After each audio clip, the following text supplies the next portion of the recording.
Hello hi नमस्कार। आज एक नुआ कहानी सहित स्टोरी विथ प्रताप को आपण मानकु स्वागत। समस्ते जानिथिले इतु नानी गोटे बाज्य झील एथिपाई जे से काले घरे टोका बुढ़ा जाक भी हो पुराई सबुले हस खुशी हुए।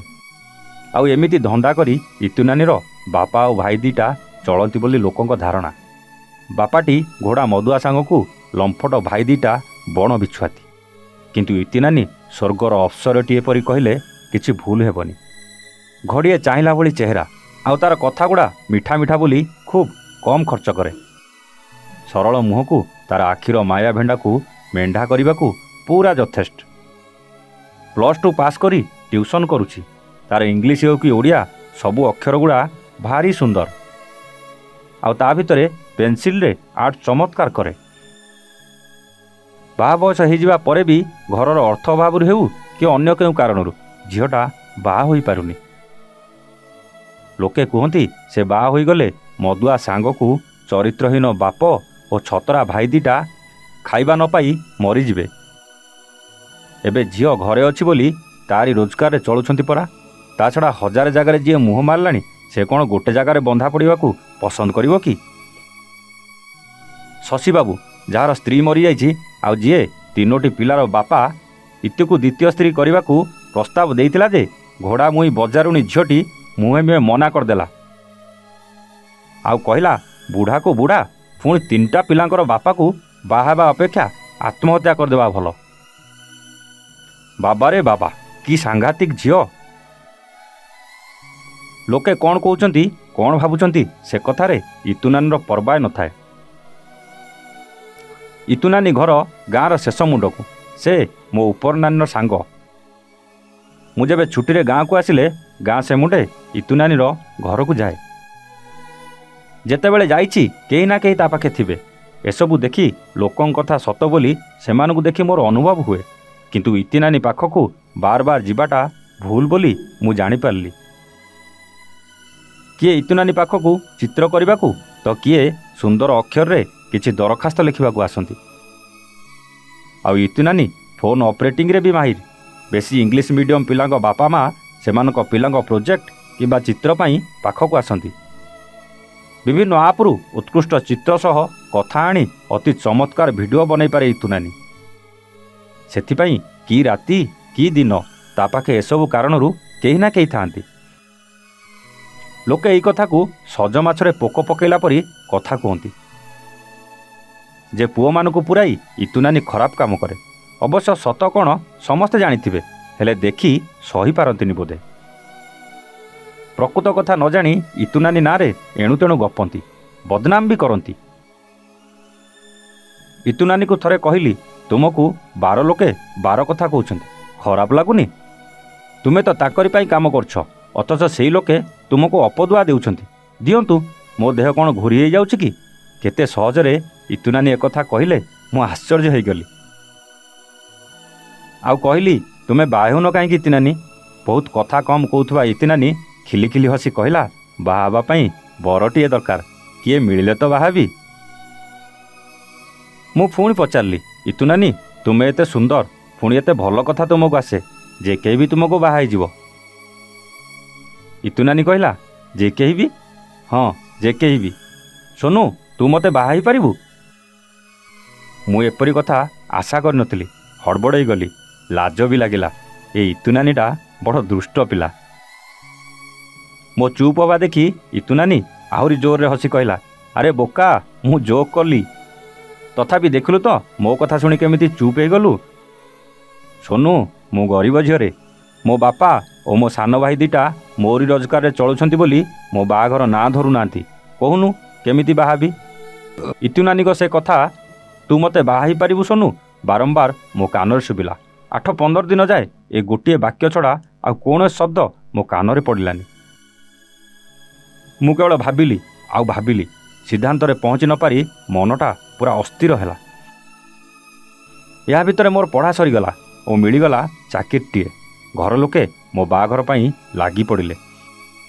जेते झील मते देखेले केही मोर पसंद हेलेनी। शेष रे समस्ते चिड़िकी कहले तू जदि काहाकू पसंद करचु कहूनु एते रंग देखौछु कौन? हठात मो पाटिरू बाहरी पड़ला इतुनानी। ଗଲା ମହାଭାରତ ହେଲା ଆମ ଘରେ। କି ଛି ଛାକର କଲେ ମୋତେ। ହଇରେ ତତେ କେହି ମିଳିଲେନି? ଶେଷକୁ ଦର ବୁଢ଼ୀ ଯିଏ ତୋ ନାନୀ ବୟସର ତାକୁ ରସିଲୁ। ଟୋକାଙ୍କୁ ପୂରେଇ ରାସଲୀଳା ଚଳଉଛି ସେ ଡାହାଣୀଟା ତୋ ସୁନ୍ଦରିଆ ଚାକିରି ଦେଖି ପାଲରେ ପକେଇ ଦେଲା। ଆଉ ତୁ ବୋକାଙ୍କ ପରି ତା ଜାଲରେ ଧରା ଦେଲୁ। ଆମେ ବୁଝିପାରୁନଥିଲୁ ଘରକୁ ଆସି ଗୋଡ଼ ଦେଉ ଦେଉ ଗାଁର ଶେଷ ମୁଣ୍ଡକୁ ଯିବାକୁ କାହିଁକି ବାଉଳା ହୋଇଯାଉଥିଲୁ। ସୋନୁ ତୋ ମୁଣ୍ଡ ଖରାପ ହୋଇଯାଇଛି। ନହେଲେ ଗୋଟେ ବାଜ୍ୟ ଝିଅ ଯିଏ ତୋଠାରୁ ବଡ଼ ତାକୁ ଭଲ ପାଉଛୁ। କେତେ ସୁନ୍ଦର ପ୍ରସ୍ତାବ ତୋ ପାଖେ ଲାଇନ୍ ଲାଗିଛି, ଅଥଚ ତୁ କହିଲି ତ ବାହା ହେବି ତ ଇତୁ ନାନୀକି, ନହେଲେ ନାହିଁ। କହି ସିନା ଦେଲି, କିନ୍ତୁ ବାପାଙ୍କୁ କେମିତି ସାମ୍ନା କରିବି? ସେ ତ ସାକ୍ଷାତ ଯମଦୂତ ଏସବୁ କଥାରେ। ନୀତି ନିଷ୍ଠା ପୁଣି ଆମ ଅଞ୍ଚଳରେ ସମସ୍ତେ ମାନନ୍ତି ବାପାଙ୍କୁ। ବାପା ଯଦି କାଉକୁ ଧଳା କହିଛନ୍ତି, ଆମ ଘରେ ସମସ୍ତେ କାଉ ଧଳା ବୋଲି ମାନିବାକୁ ବାଧ୍ୟ। ମୋ କଥା ଶୁଣି ସେ କି ପତ୍ରିକା ପ୍ରକାଶ କରିବେ ଭାବି ଭାବି ମୋ ଦେହର ତାପମାତ୍ରା ବଢ଼ି ଯାଇଥାଏ। ବାପା ଖୁବ୍ ଗମ୍ଭୀର ଥାନ୍ତି, କାହାକୁ କିଛି କହୁନଥାନ୍ତି। ଢୁ ଢୁ ବର୍ଷା କାଚିବା ପୂର୍ବରୁ ଆକାଶ ଯେମିତି କଳା ହୋଇ ଚାରିଆଡ଼େ ଅନ୍ଧାର କରିଦିଏ, ସେମିତି ଲାଗୁଥିଲା ଆମ ଘର ଏବଂ ତାଠୁ ଅଧିକ ବେଶୀ ଲାଗୁଥିଲେ ମୋ ବାପା। ମୋ କଥା ଶୁଣି ମୋ ଭାଇ ଭାଉଜ, ଦାଦା ଖୁଡ଼ୀ ସମସ୍ତେ ଗୁମ୍ ଥାନ୍ତି। ଜେଜେ ଓ ଜେଜେମା ପୁରା ଖପା। ମୋ ସହ ସମସ୍ତେ କଥା ହେବା ବନ୍ଦ କରିଦେଲେ। ଏଣୁ ମୁଁ ମାଆକୁ କହି ଛୁଟି ନ ପୁରୁଣୁ ବାହାରିଗଲି ମୋ ଚାକିରି ଜାଗାକୁ। ବାପା ଆସିବା ପୂର୍ବଦିନ ରାତିରେ ମୋତେ ତାଙ୍କ ରୁମ୍କୁ ଡକାଇଲେ। ଘରେ ସମସ୍ତେ ଏବଂ ମୁଁ ଭାବି ନେଇଥିଲୁ ଭୟାନକ ଝଡ଼ ତୋଫାନ ହେବା ଥୟ ଜାଣ। ପ୍ରକୃତ ଝଡ଼ ଘର ଦ୍ୱାର ଗଛଲତା ଭାଙ୍ଗେ, ମାତ୍ର ସମସ୍ୟାଜନିତ ଘର ଭିତର ଝଡ଼ ଭାଙ୍ଗେ ସମ୍ପର୍କ, ମନ ଓ ହୃଦୟ। ବାପାଙ୍କୁ କେଉଁ କଥାରେ ଅବଜ୍ଞା କରିନି। ଏଣୁ ବାପାଙ୍କ ପାଖକୁ ଗଲି। ବାପା ମୋତେ ଖଟରେ ବସିବାକୁ କହିଲେ। ମୁଁ ଭିତରେ ଭିତରେ ଖୁବ୍ ଡରି ଉପରେ ମୁହଁ ଦମ୍ଭ କରି ଯାଇ ବସିଲି। କିଛି ସମୟ ବିତିଗଲା। ବାପା କିଛି ମୋତେ କହୁନଥାନ୍ତି। ପାଖକୁ ଡାକି କିଛି ନ କହିବା ମୋତେ ଆହୁରି ଭୟ ଦେଉଥାଏ। ମୁଁ ନିଶ୍ଚିତ ବାପା ଆଜି ମୋତେ ତେଜପୁତ୍ର ଘୋଷଣା କରିଦେବେ। ହାତ ପାପୁଲି ଦିଟା ଖାଲି ଘଷୁଥାଏ ମୁଁ। ବାପା ଗଳା ଖଙ୍କାରି ପଚାରିଲେ, କିରେ ଇତୁକୁ ଭଲ ପାଉ? ଇତୁ କ'ଣ ତତେ ବି ଭଲ ପାଏ? ନା। ବିସ୍ମୟ ହୋଇ ବାପା କହିଲେ, ତୁ ପରା ଇତୁକୁ ପସନ୍ଦ କରୁ କହିଲୁ? ହଁ, ବାହା ହେବାକୁ କହିଲି ପ୍ରସ୍ତାବ ପକାଇ। ଇତୁ ନାନୀ ମୋତେ ବାହା ହେବ କି ନାହିଁ ଏକଥା ବି ଜଣା ନାହିଁ।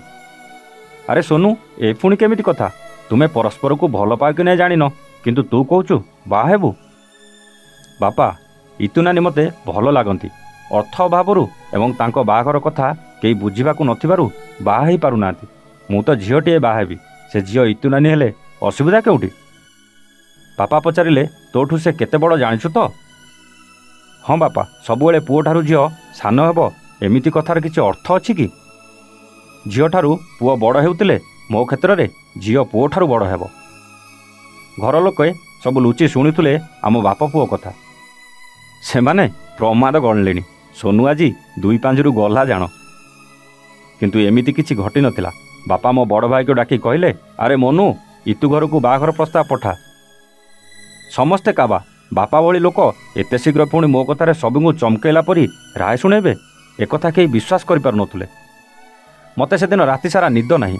ବାପା ଆଉ ଅଭିମାନ କରି ଏମିତି ନିଷ୍ପତ୍ତି ନେଲେନି ତ? ଏତେ ଶୀଘ୍ର ବାପା ଏକଥା ରାଜି ହୋଇଯିବା ମୋତେ ବହୁତ କିଛି ଭାବିବାକୁ ବାଧ୍ୟ କରୁଥିଲା। ଦୋଷୀ ଦୋଷୀ ଲାଗୁଥିଲା ମୋତେ। ରାତି ସାରା ପାଣି ପିଉଥିଲି ଆଉ ବାଥରୁମ୍ ଯାଉଥିଲି। ବାଥରୁମ୍ ଗଲାବେଳେ ବାପା ଆଉ ମା' କଥା ହେବା ଶୁଣିଲି। ମା' କହୁଥିଲା, ସୋନୁ କଥାରେ ତୁମେ ରାଜି ହେଲ କେମିତି? ବାପା ବୋଉକୁ କହିଲେ, ସୁଧା, ସୋନୁ ଯେଉଁ କାମ କରିବାକୁ ଯାଉଛି ସେ କାମ କରିବାକୁ କଲିଜା ଦରକାର। ସମସ୍ତେ ପାରିବେ ନାହିଁ। ଭଲ ପାଏନି, କିନ୍ତୁ ଅଭାବୀ ଝିଅ ସଂସାର କରୁ, ବାହା ହେଉ ସୋନୁ ଚାହୁଁଛି। ଆମେ ଟଙ୍କା ପଇସା ଦେଇ ଇତୁକୁ ଅନ୍ୟ କେଉଁଠି ବାହା ତ ଦେଇପାରିଥାନ୍ତେ ସୁଧା। ତୁମେ ମା' ହୋଇ ବି ପୁଅର ମନ କଥା ପଢ଼ିପାରୁନ? ଲୋକେ କ'ଣ କହିବେ ଭାବୁଛ କି? କିନ୍ତୁ ତୁମ ପୁଅ କଥା ବୁଝ। ତା ଖୁସି କଥା ଚିନ୍ତା କର। କେଉଁଠି ନା କେଉଁଠି ଇତୁ ସୋନୁ ହୃଦୟରେ ଅଛି। ଇତୁ ସୋନୁକୁ ଭଲ ଲାଗେ। ତା ଦୁଃଖ ତାକୁ ଦୁଃଖୀ କରେ। ଇତୁର ମଙ୍ଗଳ ପାଇଁ ସୋନୁ ମୋ ପରି ରାଢ଼ ବାପାର ସାମ୍ନା କରିବା ତାକତ ରଖେ। ଏହାର ନାଁ ପ୍ରେମ ନୁହେଁ ତ ଆଉ କ'ଣ? ବାପା ମାଆଙ୍କ କଥା ଶୁଣି ମୋ ଆଖିରୁ ଲୁହ ଛଳଛଳ ହୋଇଗଲା। ସେଦିନ ଅନୁଭବ କଲି ସନ୍ତାନକୁ ବୁଝୁଥିବା ବିଶାଳ ଆକାଶର ନାଁ ବାପା।